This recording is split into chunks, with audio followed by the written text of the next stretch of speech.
Mobile number বলুন।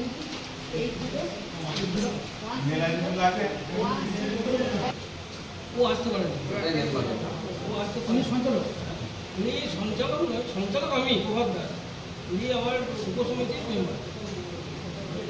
আপনি হচ্ছেন সঞ্চালক? আমি সঞ্চালক। তো আমার মানে ওই উপসমিতির একটা সদস্য।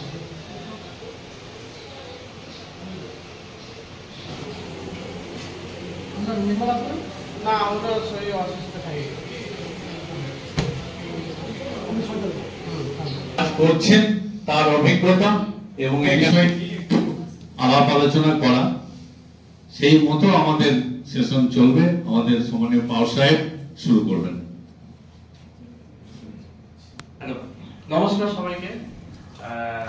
আজকে আমাদের একদিনের যে কর্মশালা সেটা আমরা শুরু করতে চলেছি। আপনাদের থেকে এত দূর থেকে এসেছেন, তাই আপনাদের অসংখ্য ধন্যবাদ। এই গরমের মধ্যে জিপি, তাই তো? ঠিক আছে, বসুন বসুন। তারপরে আছে কে আছে বলুন, দিদি বলুন।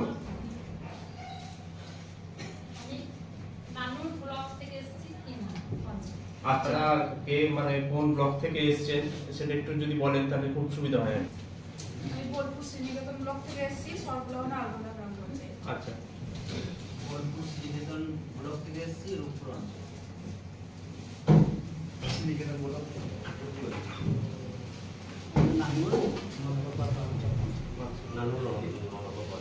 বসুন, বসেই বলুন, দাঁড়াতে হবে না। ইলামবাজার ব্লক, উড়িষ্যা গ্রাম। বোলপুর ব্লক, কর্মজীবী। নানুর চালতো এলাকা। নানুর ব্লক, মালিয়ালা। বোলপুর শ্রীনিকেতন ব্লক, শ্রী পঞ্চায়েত। আচ্ছা, নানুর ব্লক 10 কলম করে 1 নম্বর গ্রাম পঞ্চায়েত। নানুর ব্লক, পাঁচকলগ্রাম ঠিক। প্রধান যিনি থাকেন তিনি হচ্ছে মুখ্য প্রতিষ্ঠানিক এবং আছে আপনারা সবাই শুনছেন। তো এইগুলো আমাদের একটা গ্রাম পঞ্চায়েতের টোটাল স্টাফ স্ট্রেন্থ। এবার দেখা যাচ্ছে যে কোনো কোনো গ্রাম পঞ্চায়েতে এতগুলো স্টাফ স্ট্রেন্থ নাও থাকতে, সকল ভোটার তারা সবাই ওই সংসদের বা ওই সংসদ সভার হচ্ছে নিযুক্ত হতে পারবে বা অংশগ্রহণ করতে পারবে। এটা বলাই আছে আমাদের যে পঞ্চায়েত অ্যাক্ট 1973, সেখানে বলাই আছে। এবং বর্তমানে যা আমাদের স্মার্ট পঞ্চায়েত চলে আসার পরে সেটা দেখা যাচ্ছে যে হয়তো তারা হাতে কলমের জায়গায় দেখবেন ক্যাম্প মুডে কালেক্ট করে। কারণ গ্রাম পঞ্চায়েতে ধরুন একটা বাড়ি ধরুন এবার ট্যাক্স কালেক্টর যখন কর আদায় করবেন, গ্রাম পঞ্চায়েত তার কাছ থেকে কর আদায় করবে। এবার এই কর আদায়টা কি করেন জেলা স্তর এবং রাজ্য স্তর পর্যন্ত ওরা দেখতে পাচ্ছে। এই পোর্টালটা যে স্মার্ট পঞ্চায়েত ইনিশিয়েটিভ যে পোর্টালটা, এই পোর্টালে পুরো রাজ্য স্তর পর্যন্ত দেখতে পাচ্ছে যে আপনারা আপনাদের গ্রাম পঞ্চায়েতে কতগুলো করে মিটিং ডাকছে। এক নম্বর হচ্ছে আগের বছর যে টাকাটা পেয়েছেন তার 60% খরচ করতে হবে। ধরুন আমরা এটা কোন ফিনান্সিয়াল ইয়ারে আছি, 25-26, তাই তো? তাহলে 24-25 আমরা টাকা পেয়েছি, কিছু টাকা পেয়েছি। সেই 24-25 যা টাকা পেয়েছি তার 60%, ধরুন 100 টাকা পেলে তার 60 টাকা আমাদের খরচ করতে হবে।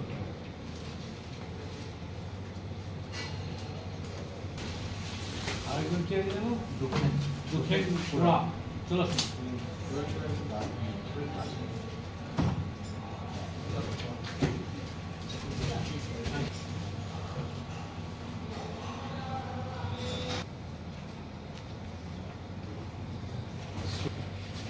বড় সব দুজন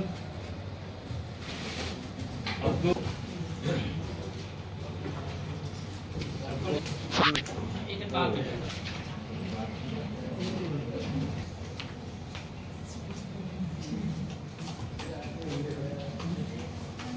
কমল শেখ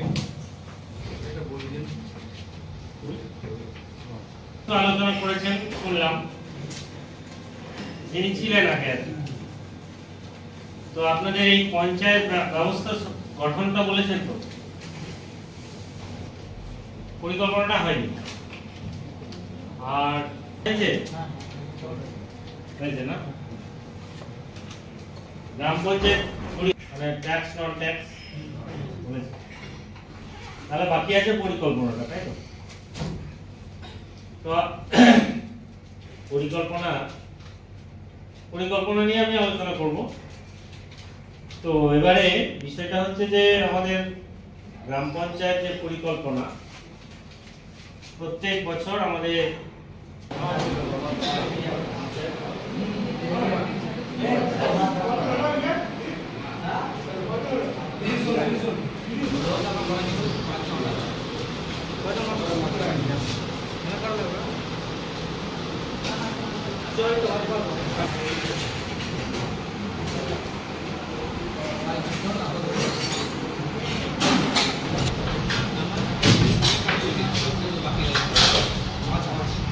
যদি আমরা ভাবি যে আমার এলাকায় ভাবি তাহলে সেখানে দেখতে হবে যে আমার এলাকায় এই জনস্বাস্থ্যের অবস্থা কেমন রয়েছে।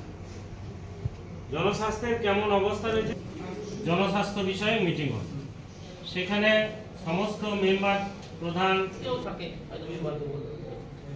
দু একটা মিটিং এর থেকে দেখবেন কি হয়, তাহলে বুঝতে পারবেন যে মিটিংটা কি জন্য হচ্ছে এবং সেখানে কি কি নিয়ে বিষয় নিয়ে আলোচনা হবে।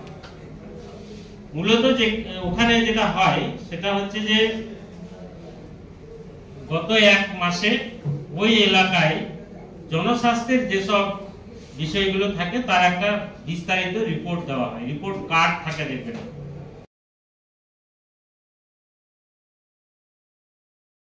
ঘটকাশিকতা নিয়ন্ত্রিত ওই যে যন্ত্র অধিবেশনটা কেমন লাগলো কেউ বলবেন বুঝিয়ে, আর কি দরকার ছিল বা এগুলো কোনো কাজে লাগবে কিনা বলুন।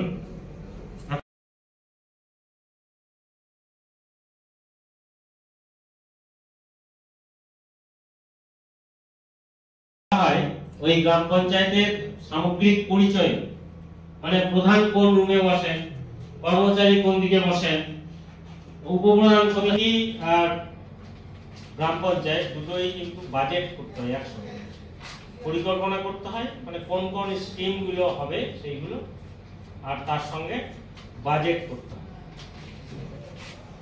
এগুলো কাজে লাগবে আপনার কিছু, বেশ ফিরে গিয়ে কাজে লাগাবেন। সবাই ভালো থাকুন, সুস্থ থাকুন এবং জনগণের কাজ করুন, আপনার এলাকার উন্নয়ন হোক, আপনি আপনার সপরিবারে সুস্থ থাকুন, ভালো থাকুন, এই কামনা করে জেলা পঞ্চায়েত দপ্তরের পক্ষ থেকে আপনাদের ধন্যবাদ জানিয়ে আজকের অধিবেশন এখানে সমাপ্তি ঘোষণা।